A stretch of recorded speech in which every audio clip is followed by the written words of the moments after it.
listening to all the people speaking tonight, I'm not going to give it. Secondly, I'm not going to give you my defense to all these stories you've heard.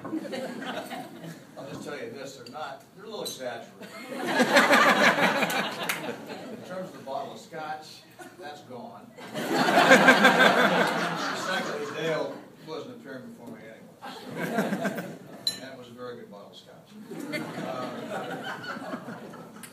I just want to spend a few minutes, because there's a lot of people that talked for quite a while. I just want to spend a few minutes thanking folks who have, who I really appreciate, who I've worked with, worked for, and tell you how blessed I feel being able to spend 25 years in the juvenile court. I've always said this to people, and I strongly believe this. The juvenile court is the best place to work in the whole court system. There's nothing like it, dealing with families and children and trying to do the right thing by them. Is it easy? No, it's not easy. It's difficult. There are a lot of difficult decisions you have to make. But on the other hand, the flip side of that is there are a lot of rewards to that. And I got to share in those rewards with families who were unified with their children, which was a great day when that happened. Or children who couldn't reunify with their families and were eventually adopted, which is also a great day too. So you have a sense of being able to help those people, and you really get involved. It's everything I ever wanted to do. When I got hired in November of 1987, I didn't think I'd be here this long. As Judge Walco, I think, told me, it'll be 6 months or a year, and that's it, you're back to private practice. I didn't believe it then, and obviously I was right. It lasted a lot longer, and it's been a fantastic journey. I want to thank all of the bench officers I worked with. I had a lot of great presiding judges. I've got a great presiding judge now, Judge Lola Gray. I'm happy I got to work for her. Ken Peterson, I can't say much more than he was fantastic in all the things he did. Really revolutionized the whole juvenile court. Without him, we wouldn't be where we are today. Talmadge Jones was a super presiding judge for me. Peter Maring also did that. Alice Lytle, I don't know if Alice is here, but she did that for a while. Roger Warren, Sir Morris.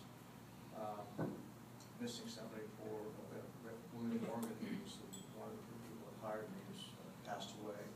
But all those folks I learned a lot from, and they were all great mentors to me. And then, of course, the folks I worked with, Carol Chrisman and Peter Helfer were here, and Marlene Herzog as referees. Judge Sieve, who's new to the juvenile court, I guess it's been a couple of years now, maybe it's not that new, Judge Borak. And I have a special feeling for the other referees I work with all the time, because we are, I guess what you call lifers in the juvenile court. That's what we want to do. That's what we enjoy. That's what we do. Like I've said, I've done it for 25 years. And I know that the others will too. And we have a special relationship with each other because we are involved in the juvenile court. I also want to thank the attorneys I've worked with and all those agencies. They've been described by others, the public defender, the district attorney, county counsel, the Ellis law firm, and the children's law firm. I've seen those attorneys come in sometimes as their first time in court, the first time practicing law, and you watch those attorneys grow, and they do a great job. I can't say anything bad about any of it. They've all been wonderful, and they work very hard. The caseloads, even though the caseloads have kind of slowed down a little bit, they've been, most of the time I've been in the juvenile court, huge.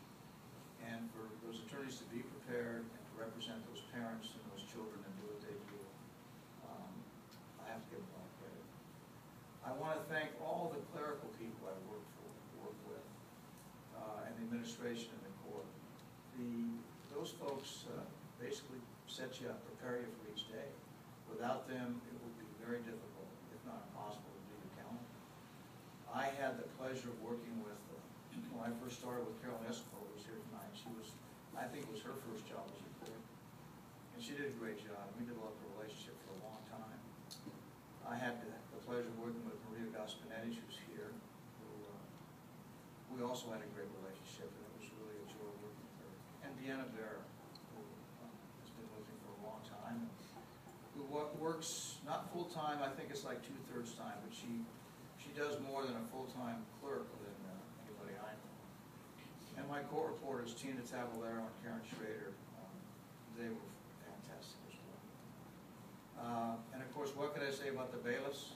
I don't know. Bagley's here, I'll talk about him. I don't know if I mentioned the other person who's up here. But anyway, Gary Bagley, who came to work as a retired annuitant, and was Lonnie's, Lonnie worked half-time, he worked half-time.